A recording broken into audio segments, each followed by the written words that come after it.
So in the last video, I went over pacemakers in general. In this one, I'm just gonna go briefly over the indications of a single lead pacemaker. So that means that the pacemaker that the patient has only has one wire, all right, not two. There's only one, and it's gonna go either in the right atrium or the right ventricle. Now, if your patient has, so indication, first off, if you've been in EMT school or a course for a little bit of time, you know that indications mean that when something is needed. So when a medication is needed or a treatment is needed. So indication equals needed. So indications for a pacemaker with a single lead that only goes in the atrium, right? So this person most likely has some kind of sinus node, so SA dysfunction. So it's not working properly, but the AV node may still be functioning good. So when a patient has SA node dysfunction, or to just really break it down and make it real simple, symptomatic sinus bradycardia. Symptomatic means that your patient has symptoms, right? So they have symptoms that are not good.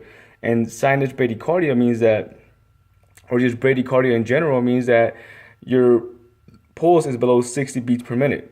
So this means that your patient has a pulse that's below 60 beats per minute and they have symptoms and they are not presenting well, all right? So when your patient has this sinus node dysfunction, that means that the lead is gonna go inside the atrium because most likely your AV node is still working. Everything below the SA node is still functioning. So if a pulse is generated with the pacemaker in the atrium, the electricity would travel down to your AV node, bundle of His, and bundle branches and Purkinje fibers. So that's when a single lead pacemaker is indicated for the atrium, all right?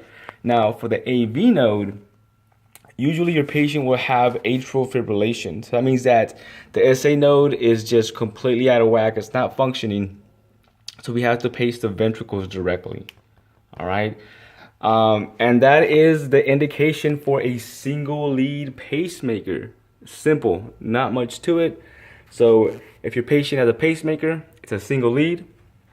First off, you'll know if it's in the atrium because what? The spikes will be followed by a P wave, right? So that means it's in the atriums and they have some kind of sinus dysfunction.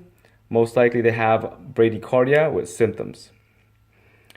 It's in the ventricles if your patient has AFib, and you'll know it's in the ventricles because of the spike right before the QRS. And you'll see the little squiggly lines that represent atrial fibrillation. That means the atriums are fibrillating. They're not really contracting all the way or adequately. All right, hopefully this was helpful. Any questions? Leave it below. I'm gonna make a few more videos on pacemakers. That way you guys know everything you need or want to know about pacemakers. Bye.